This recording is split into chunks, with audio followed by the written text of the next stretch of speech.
Assalamualaikum. Dalam perkongsian kali ini, kita akan menyelami Juz 25 Al-Quran. Ia satu perjalanan yang betul-betul kontras antara hiasan dunia yang menyilaukan mata dengan hakikat hari pembalasan yang pasti tiba. Jom kita terokai makna-makna di sebaliknya berpandukan tafsir Ibnu Kathir. Kita mulakan dengan ayat yang powerful ni. Ayat ni macam jadi tema untuk seluruh juz ni. Ia satu jemputan, satu ajakan untuk kita buka mata luas-luas, tengok tanda-tanda kekuasaan Tuhan di sekeliling kita. Dan, yang lagi penting, tengok ke dalam diri kita sendiri. Okey, jom kita mulakan di penghujung surah Fussilat. Kat sini, Allah terus bentangkan dua realiti. Satu, tentang ilmunya yang meliputi segala-galanya, tak ada had. Dan satu lagi, pasal kita, manusia, dengan sifat kita yang, senang cakap, tak menentu. Cuba kita jujur dengan diri sendiri sekejap. Pernah tak perasan perangai ni? Kata Ibnu Kathir, inilah kita. Bila kita nak sesuatu, doa bukan main lagi. Tapi bila dah dapat, alamak, mudahnya kita rupa diri, sombong. Tapi kan, bila kena uji sikit je, terus rasa macam dunia dah nak kiamat. Cepat betul putus asa. Pedih, tapi itulah cerminan kita kan? Baik, dari soal pribadi, Al-Quran bawa kita ke skop yang lebih besar. Masyarakat.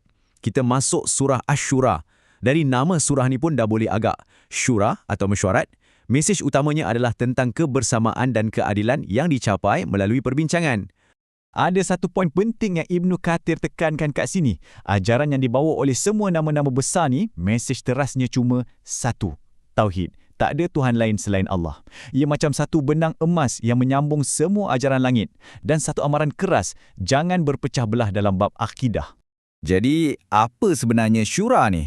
Well, ia bukan sekadar meeting biasa kat pejabat tu.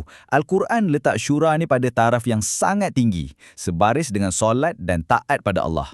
Cuba bayangkan, cara kita berbincang dan capai kata sepakat tu adalah sebahagian dari iman. Bukan pilihan, tapi satu kemestian. Dan sekarang, kita sampai ke jantung Juz 25, surah Az-Zukhruf. Bila sebut Zukhruf, jangan terus bayangkan emas dan perhiasan je. Ia lebih dalam dari itu. Ia adalah simbol kepada penyakit hati yang paling bahaya, terpesona dengan kilauan dunia. Zukhruf ni, pendek kata satu tipu daya, satu ilusi. Ilusi yang buat kita percaya yang nilai dan kebenaran seseorang tu diukur pada harta dan kemewahan dia. Ia adalah benchmark yang salah yang boleh membutakan mata hati kita dari kebenaran hakiki. Dan macam biasa, Al-Quran tak tinggalkan kita dengan teori je. Dia bagi case study paling ekstrim untuk kita faham bahaya Zukhruf ni. Siapa lagi kalau bukan Fir'aun? Cuba kita dengar logik Fir'aun ni. Hujah dia bukan falsafah, bukan dalil. Hujah dia cuma satu, harta dan kuasa. Mesir ni aku punya, sungai-sungai ni semua bawah aku. So, akulah yang betul, aku yang lebih mulia. Nabi Musa pula yang datang tanpa semua kemegahan tu dipandang hina. Inilah mentaliti Zukhruf yang paling sombong. Jadi, macam mana Allah jawab kesombongan materialistik ni? Bukan dengan debat panjang-panjang, tapi dengan satu tindakan. Satu je, tenggelamkan semuanya. Habis cerita. Ulasan Ibnu Kathir ni, menusuk betul. Bila Fir'aun dengan segala kemegahannya tu hilang, alam ni sikit pun tak rasa kehilangan. Langit tak menangis, bumi tak sedih. Seolah-olah tak ada apa pun yang berlaku. Ini nak tunjuk betapa tak bernilainya semua hiasan dunia tu pada pandangan alam, apatah lagi pada pandangan pencipta alam. Dari kisah Fir'aun, Al-Quran terus bawa kita fast forward ke satu realiti yang jauh lebih besar, jauh lebih mengerunkan, hari kiamat. Dua surah terakhir dalam juz ni, Ad-Dukhan dan Al-Jasiyah, bagi kita gambaran tentang apa yang menanti kita di penghujungnya. Kita masuk surah Ad-Dukhan yang bermaksud asap. Surah ni bermula dengan satu amaran tentang azab asap yang agak misteri. Sampai hari ini pun, para ulama tafsir masih membincangkannya.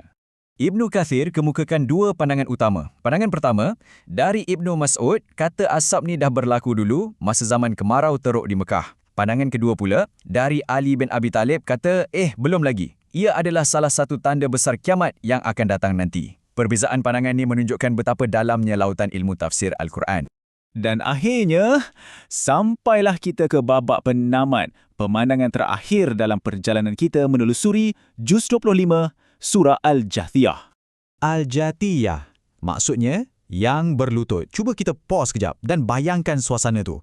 Semua manusia, dari yang pertama sampai yang terakhir, semua akan berada dalam satu posisi yang sama. Berlutut, bukan sebab hormat, tapi sebab ketakutan yang amat sangat menunggu giliran dihisap. Raja, hamba, orang kaya, orang miskin, semuanya sama, berlutut. Di sinilah kemuncaknya. Di Mahkamah Agung Tuhan nanti, di hadapan keadilan yang mutlak, semua zukruf, semua hiasan dunia, pangkat dan kuasa yang kita kejar-kejar dulu, semuanya akan jadi macam debu, langsung tak ada nilai. Jadi, soalan terakhir ni kembali kepada kita. Dalam hidup kita yang sementara ni, apakah zukhruf kita? Apa benda yang kita banggakan sangat, yang kita gilap setiap hari? Dan yang paling penting, di neraca akhirat nanti, adakah semua tu akan memberatkan timbangan kita atau ia hanya akan jadi debu yang ditiup angin? Sesuatu untuk kita renungkan.